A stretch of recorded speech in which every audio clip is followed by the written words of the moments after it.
አርዕስተ ዜና። ኢትዮጵያ በ2018 በጀት ዓመት በታሪኳ ከፍተኛውን የ10.7 ቢሊዮን ዶላር የውጭ ንግድ ገቢ ማግኘቷ ተገለጸ። ይህ የተገለጸው የንግድና ቀጠናዊ ትስስር ሚኒስቴርና ተጠሪ ተቋማት የ2018 በጀት ዓመት የዕቅድ አፈጻጸም ግምገማ መድረክ ባካሄደበት ወቅት ነው። ዝርዝሩን ይዘነዋል። በማዕከላዊ ኢትዮጵያ ክልል የሚገኘው የስልጤና ቡታጅራ ጂኦ ፓርክ በዓለም የዩኔስኮ መዝገብ ውስጥ ለማስፈር የሚያስችሉ ቅድመ ሁኔታዎችና መመዘኛዎች ሙሉ በሙሉ መሟላታቸውን የቱሪዝም ሚኒስቴር አስታውቋል። ከ5000 በላይ ኢትዮጵያውያን ወጣቶች በአጫጭር ስልጠናዎች በማብቃት በውጭ ሀገራት የባህር ላይ ስራዎች ላይ ማሰማራት እንደተቻለ የባቦጋያ ማሪታይምና ሎጂስቲክስ አካዳሚ አስታውቋል። በቆይታችሁ የምታደምጡት ይሆናል። ፕሬዝዳንት ዶናልድ ትራምፕ የአሜሪካ ጦር በናይጄሪያ በወሰደው የአየር ጥቃት በክርስቲያኖች ላይ ይፈጸም የነበረው ግድያ ተገድቷል ሲሉ የገለጹት ሐሳብ በናይጄሪያ ባለስልጣናትና በሃይማኖት ተቋማት ዘንድ ከፍተኛ ጥርጣሬን ፈጥሯል። ተጨማሪውን ታደምጡታላችሁ። ሳውዲ አረቢያና ሩሲያን ጨምሮ 7 የኦፔክ ፕላስ አባል ሀገራት ከነሐሴ ወር ጀምሮ የነዳጅ ምርታቸውን በቀን በ188,000 በርሜል ለመጨመር መወሰናቸውን አስታወቁ። ኢራቅ፣ ኩዌት፣ ካዛኪስታን፣ አልጄሪያና ኦማንም በምርት ጭማሪው ላይ እንደሚሳተፉ ተነግሯል። ከባህር ማዶ የያዝነው ሌላኛው ጉዳያችን ነው።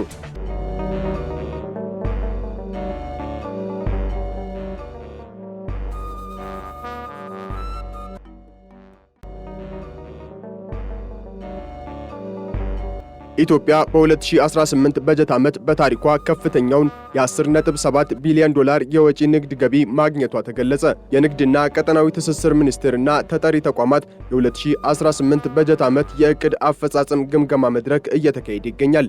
የንግድና ቀጠናዊ ትስስር ሚኒስትር ዶክተር ካሳሁን ጎፌ በመድረኩ መክፈቻ ላይ እንደገለጹት ኢትዮጵያ በበጀት ዓመቱ በወጪ ንግድ ዘርፍ በታሪኳ ከፍተኛውን ገቢ በማግኘት አዲስ ክብረ ወሰን አስመዝግባለች።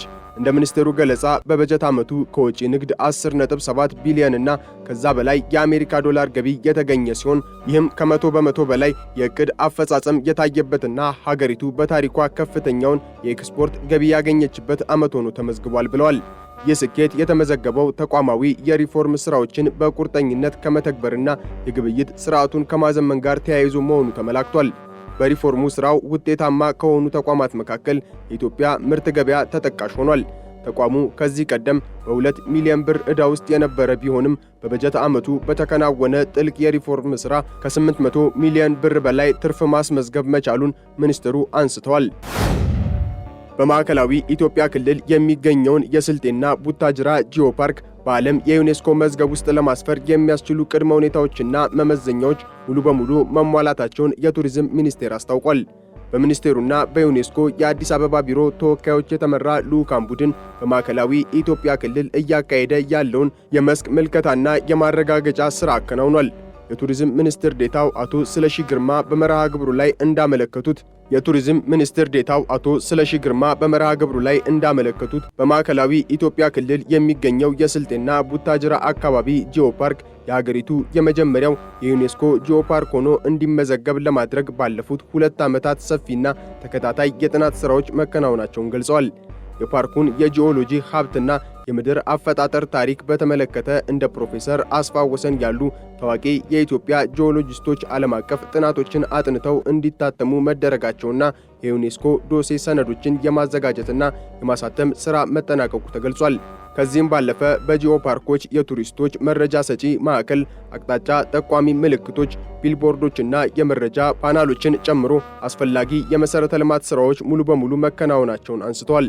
በክልሉ የሚገኙትን እንደ ሀምበሪቾ ኢኮቱሪዝም፣ የጥያ ትክል ድንጋይ፣ የሐረሽታ ሐይቅና የዘቢዳር ተራራ ያሉ የቱሪስት መዳረሻዎችን ይበልጥ ለማልማትና የሆስፒታሊቲ ኢንቨስትመንትን ለመሳብ በትኩረት እየተሰራ መሆኑም ተጠቁሟል።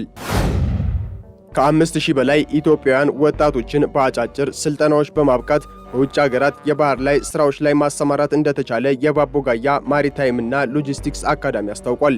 የአካዳሚው ዲን ሲራጅ አብዱላሂ እንዳሉት ኢትዮጵያውያን መርከበኞች በመካከለኛው ምስራቅ አካባቢ በሚገኙ የተለያዩ መርከቦችና ጀልባዎች ላይ በማሰማራት ለራሳቸውና ለሀገራቸው ጠቃሚ ሚና እየተጫወቱ ይገኛል።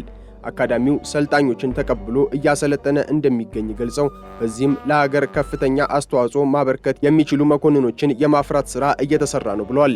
ሰልጣኞቹ ከኢትዮጵያ ማሪታይም ባለስልጣን የሚሰጠውንና የብቃት ማረጋገጫ ፈተና ወስደው ፈቃድ ሲያገኙ በመላው ዓለም በሚገኙ በትላልቅ መርከቦችና በማንኛውም የባህር ክልል ውስጥ ያለምንም ውስንነት መስራት እንደሚችሉም አብራርተዋል።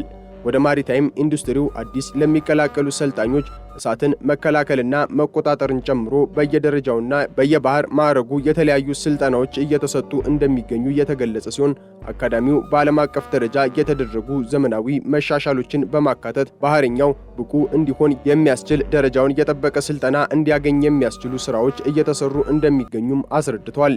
የበቁ መርከበኞችን ወደ ውጭ መላክ ሀገሪቱ ከፍተኛ የውጭ ምንዛሬ እንድታገኝና ሰፊ የሥራ ዕድል ለመፍጠር የራሱ የሆነ ከፍተኛ አስተዋጽኦ እንዳለውም አመልክተዋል ሲል ፋና ዘግቧል። ያለ ደረሰኝ የሚደረጉ ግብይቶች ላይ የሚደረገው ቁጥጥር ተጠናክሮ እንደሚቀጥል የአዲስ አበባ ገቢዎች ቢሮ አስታውቋል። በ2018 የበጀት ዓመት ያለደረሰኝ የሚደረጉ ግብይቶችን ለመቆጣጠር በርካታ ስራዎች ሲሰሩ እንደነበር የገለጹት የቢሮ ምክትል ኃላፊ ወርቅነሽ ሰቦቃ በተደረጉ የቁጥጥር ስራዎች ውጤት መገኘቱን ጠቁመዋል። በዚህ ሂደት ውስጥ ግንዛቤ በመፍጠር ሸማቹ ደረሰኝ የመጠየቅ ባህሉን እንዲያሳድግ በማድረግ እንዲሁም ህገወጦችን እንዲጠቁም በማስቻል ረገድ ጥሩ አፈጻጸም መታየቱን ገልጸዋል። በዚህም ቢሮ ያለደረሰኝ የሚደረጉ ግብይቶችን በመከታተል ሂደት ውስጥ ጉልህ ሚና ተወጥተዋል ላላቸው ሸማቾችና በትምህርት ቤቶች በተቋቋሙ የታክስ ክበቦች ንቁ እንቅስቃሴ አሳይተዋል ላላቸው ተማሪዎች ዕውቅና ሰጥቷል። ህገወጥ ንግድ ሀገር ማግኘት የሚገባትን ገቢ የሚያሳጣ ነው ያሉት ወይዘሮ ወርቅነሽ ህብረተሰቡ ያለደረሰኝ የሚደረጉ ግብይቶችን ለመከላከል የሚደረገውን ጥረት አጠናክሮ እንዲቀጥል ጥሪ አቅርበዋል። ፕሬዝዳንት ዶናልድ ትራምፕ የአሜሪካ ጦር በናይጄሪያ በወሰደው የአየር ጥቃት በክርስቲያኖች ላይ ይፈጸም የነበረው ግድያ ተገድቷል ሲሉ የገለጹት ሐሳብ በናይጄሪያ ባለስልጣናትና በሃይማኖት ተቋማት ዘንድ ከፍተኛ ጥርጣሬን ፈጥሯል። የብሔራዊ ደህንነት ምክር ቤት አባል ሰባስቲያን ጎርካ በበኩላቸው ከናይጄሪያ ጦር ጋር በተደረገ የጋራ ዘመቻ 199 ጂሃዲስቶች መገደላቸውንና ከመስከረም 11 በኋላ ታይቶ የማይታወቅ ከፍተኛ መጠን ያለው የሽብርተኞች የኤሌክትሮኒክስ መሳሪያ መማረኩን ገልጸዋል። ይሁን እንጂ የናይጄሪያ ክርስቲያን ማህበር የፕሬዝዳንቱን መግለጫ የተሳሳተና የፖለቲካ ፍጆታ ሲል ውድቅ አድርጎታል። ማህበሩ እንዳለው ክርስቲያኖችም ሆኑ ሙስሊሞች አሁንም ድረስ በየቀኑ ለሽብር ጥቃቶችና ለጠለፋ ተጋላጭ ናቸው። አሜሪካ በቅርቡ 200 የሚጠጉ ወታደሮቿን ከናይጄሪያ ያስወጣች ቢሆንም የሀገሪቱ የጸጥታ ሁኔታ አሁንም አሳሳቢ ሆኖ ቀጥሏል።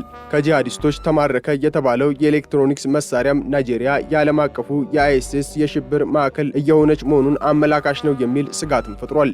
ይህም የውጭ ሀገራት ጣልቃ ገብነት ለናይጄሪያ ዘላቂ ሰላም ምን ያህል ውጤታማ ነው የሚል ጥያቄን አስነስቷል ሲል ዘኔሽን አስነብቧል።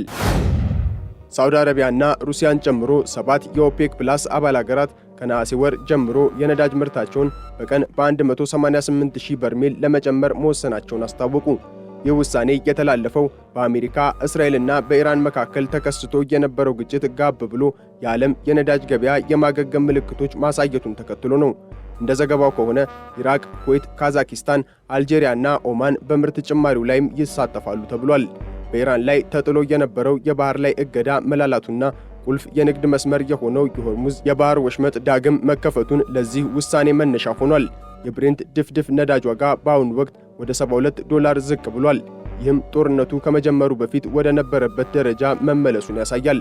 የኦፔክ ፕላስ አባላት በነሐሴ ወር ዳግም ተገናኝተው የገበያውን ሁኔታ ለመገምገምም ቀጠሮ ይዘዋል። ባለሙያዎች እንደሚሉት ከሆነ የሆርሙዝ የባህር መስመር መከፈት የአቅርቦት መጨናነቁን ቢያቃልለውም የቻይና የነዳጅ ፍላጎት መቀነስና የሌሎች ሀገራት የውጭ ንግድ መጨመር በገበያው ላይ ትርፍ ምርት ሊያስከትል እንደሚችል ተገምቷል ሲል አልጀዚራ ዘግቧል። በቱርክ በሚካሄደው የሰሜን አትላንቲክ ጦር ቃል ኪዳን ድርጅት ጉባኤ ሊጀመር ጥቂት ሰዓታት ሲቀሩት ሩሲያ በዩክሬን ዋና ከተማ ኪየቭ ላይ በፈጸመችው የሚሳኤል ጥቃት ቢያንስ 10 ሰዎች መሞታቸውን የከተማዋ ባለስልጣናት አስታውቀዋል። የኪየቭ ከፍተኛ ወታደራዊ አስተዳዳሪ ቲሙር ትካቼንኮ እንደገለጹት በጥቃቱ 5 ሕፃናትን ጨምሮ ወደ 46 ሰዎች ቆስለዋል። የነፍስ አድን ሰራተኞች በከፊል በፈረሱ የመኖሪያ ሕንፃዎች ፍርስራሽ ስር የተረፉ ሰዎችን ለማውጣት ርብርብ እያደረጉም ይገኛሉ። የከተማዋ ከንቲባ ቪታሊ ክሊችኮ የሩሲያ ባለስልጣናት ሚሳኤሎች በርካታ የመኖሪያ ቤቶችንና መጋዘኖችን መምታታቸውን ገልጸዋል። ፕሬዝዳንት ቮሎዶሚር ዜሌንስኪ በቱርክ በሚካሄደው ጉባኤ ላይ ከአሜሪካው ፕሬዝዳንት ዶናልድ ትራምፕ ጋር ይወያያሉ ተብሎ የሚጠበቅ ሲሆን ከወታደራዊ ዘመቻው ጥቂት ሰዓታት በፊት ሞስኮ ከፍተኛ ጥቃት ልትሰነዝር እንደምትችል አስጠንቅቀው ነበር። ዩክሬን ሩሲያ ሰላማዊ ሰዎችን እያጠቃች መሆኑን ስትገልጽ፣ ሞስኮ በበኩሏ ጥቃቱ ለተሰነዘረባት ጥቃት የአጸፋ እርምጃ መሆኑን ትናገራለች። ዜሌንስኪ ምዕራባውያን አጋሮች የረጅም ርቀት ሚሳኤሎችን እንዲያቀርቡላትና ፓትሪዮት የተባሉ የሚሳኤል መከላከያዎችን በዩክሬን ለማምረት ፈቃድ እንዲሰጧቸው በድጋሚ ጥሪ አቅርበዋል ሲል ቢቢሲ ዘግቧል።